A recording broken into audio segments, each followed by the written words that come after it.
God. Magandang gabi at freedom is walking in love through the Holy Spirit. Bawat isa ay may kalayaan, binigyan ng Panginoon ng kanyang malayang pagsunod. Ito'y tinatawag nating freedom of choice, free will. Kaya nga, nandoon pa rin yung kalayaan niya na sinong gusto niya susundin. Malaya siyang makakapamili of his own or to obey God. Kaya doon, itong beginning, dito magsisimula sa John chapter 8 verse 32. You shall know the truth and the truth shall set you free. Kung wala ka sa katotohanan, you have all the freedom you can do. But finally, at the end of the day, you will pay for it. Okay?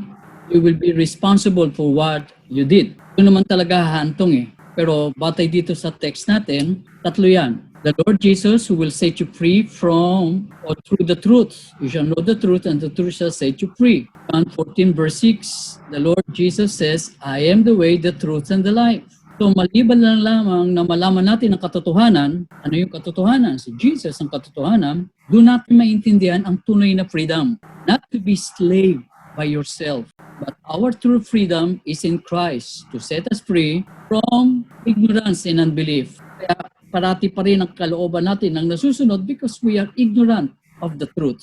That only Jesus Christ will set us free. Kaya alipin tayo ng ating kasalanan. Hindi pa natin alam ang katotohanan. Now that we know the truth, we live by the truth of the Lord Jesus. Second, sabi dun sa John chapter 15 verse 6, the Holy Spirit is the Spirit of truth. Yan. The Father will send the Holy Spirit through Jesus para siyang maging helper, parakletos. Sa Greek word means helper or comforter. Galiw. Kaya hindi natin magagawa ang tunay nating freedom to serve God, freedom by the truth o pamumuhay ng katotohanan unless the Holy Spirit helps us to walk God's freedom that He has given us. The freedom that Jesus paid at the cross of Calvary. Sa third factor o tatlong bagay para maintindihan natin ang kalayaan that man was created with the freedom of choice, free will. Kailan maintindihan natin ito eh. Ngayon, nasa katotohanan na tayo, may freedom pa rin tayong tumunod. No? Freedom of choice o free will. Kahit na kay Kristo ka, kung hindi ka nakasuko sa Kanya ng lubusan, ayaw mo sumunod sa discipleship niya, you are free to choose your own freedom. Kaya ang Holy Spirit, hayaan ka niya sumunod, gumanap sa kagustuhan mo unless tumuko ka sa Kanya. Unless you walk in the Spirit. Kaya may mga Kristiyanong hindi nagpapailalim sa Holy Spirit, kaya wala siyang love, wala siyang peace, wala siyang fruit of the Spirit. Kaya wala pa rin siyang freedom. O may freedom man, pero suppress. Kasi ni-suppress, hindi siya malayang makagawa. Baga may tanikala pa rin ang kanyang mga paa. Hindi makalakad kasama ang Holy Spirit dahil mabigat pa rin. Baggage pa rin ang buhay niya. Yun ang hindi malaya pa. No? Kasi tali ng kanyang kamangmangan at kanyang kawalan ng panampalataya. Sabi ni Paul yan sa 1 Timothy chapter 1 verse 13. I did in ignorance and unbelief. He persecuted Christ, the body of Christ, the church, because he did it in ignorance and unbelief. Hindi pa niya kasi kilala ang Panginoon. Now, finally, pangatlo na bibigyan natin ng timbang sa tao o sa bawat isa. Man was created with the freedom of choice or free will. Kaya yun ang nakita natin sa sa Genesis chapter 3, unang pagkakasala ni Eva at Adan. Si Eva, natukso ni Satanas, at si Eva, tinukso si Adan, o pinasa ang kasalanan, disobedience. Kaya alam na natin yun, God has given them the freedom of choice, the free will to choose to obey or disobey God. Man is personally accountable to God for what he does. Okay? Man is accountable to God for what he does. Tao ay may pananagutan sa kanyang ginagawa. Every freedom has corresponding accountability. Bawat kalayaan may katapat na pananagutan. God will require him for what he has done. Malaya nga tayo, pero may pananagutan pa rin tayo. We are accountable for what we have done. Sabi nga sa Ecclesiastes chapter 12, this is the whole conclusion of matters, that man will be judged by what he has done, whether good or bad, secret man or open. Lahat na yun na ilalantad ng Panginoon will be answerable to God for what He has done, whether good or bad. Kaya yan ang freedom. Very precious. Mahalaga ang kalayaan. Pero dito tayo titimbangin ng Panginoon paano natin gamitin ang ating kalayaan. May price yun. May karampatang kabayaran. Kaya huwag mong sabihin, oh, gusto kong maging malaya. Gusto kong magawa yung gusto kong gawin. Pero finally, ikaw rin ang pipili ng iyong destiny. Ikaw rin pipili ng iyong hahantungan.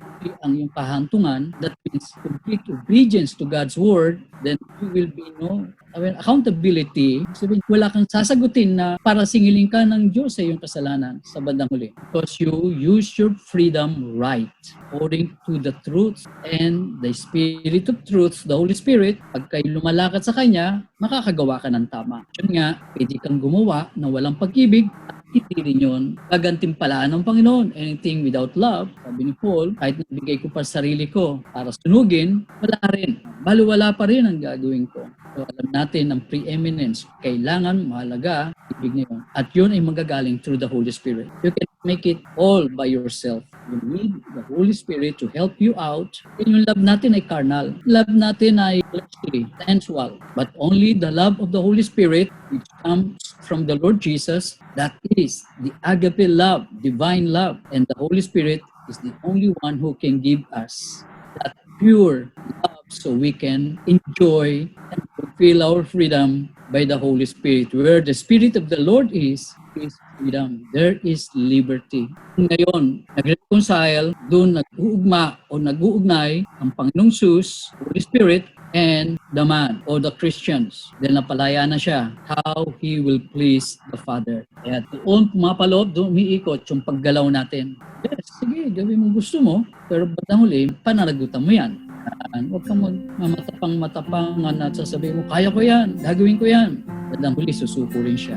Okay? So we know that these three will have to be combined. Kailang magkasama yan. You know the truth. And the truth has given you the freedom. And the Spirit of truth will help you out to live and walk by the truth of the Spirit.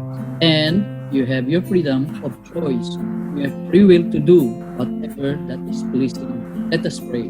Father, thank you for the freedom that you've given us, the freedom that we have obtained through our Lord Jesus Christ. By knowing the truth, knowing Him, the truth, the life, the way to come to you. No one comes to the Father. No one, no religion, no person, no pious person, whoever that is. Walang sinong taong kahit na siyang pinakabanal na sa mundo ang makapagdadala sa amin sa iyo. Only the Lord Jesus Christ.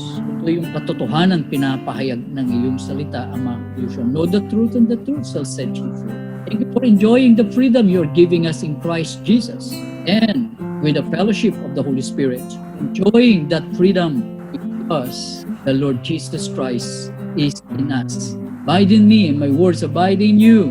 That us what you will and it shall be done unto you. Thank you, Lord, for hearing our prayers in real time, that we may walk with the Holy Spirit according to Galatians chapter 5, not according to the flesh. Alam mo, Panginoon, yun ang tunay na kalayaan, hindi yung binibigay ang layaw ng laman, layaw ng sarili. Hindi kalayaan yun, kundi yun ay pagiging alipin sa sarili o sa alipin sa sarili niyang kagustuhan. You have already set us free from that option. Hindi na namin ginagamit siyang Panginoon, nawa by your grace. Huwag naman muli kaming bumalik sa ignorance and unbelief. But you have already set us free. At ang mga aral na binigay mo kay Apostle Pablo na natutunay niyang lumakad sa biyaya mo. I am what I am by the grace of God. Kaya hindi ito sarili namin, freedom, o yung kagustuhan namin mangyari sa aming sarili, but by your enabling grace, by the power of the Holy Spirit, that we may walk in love and fulfill your destiny for our lives.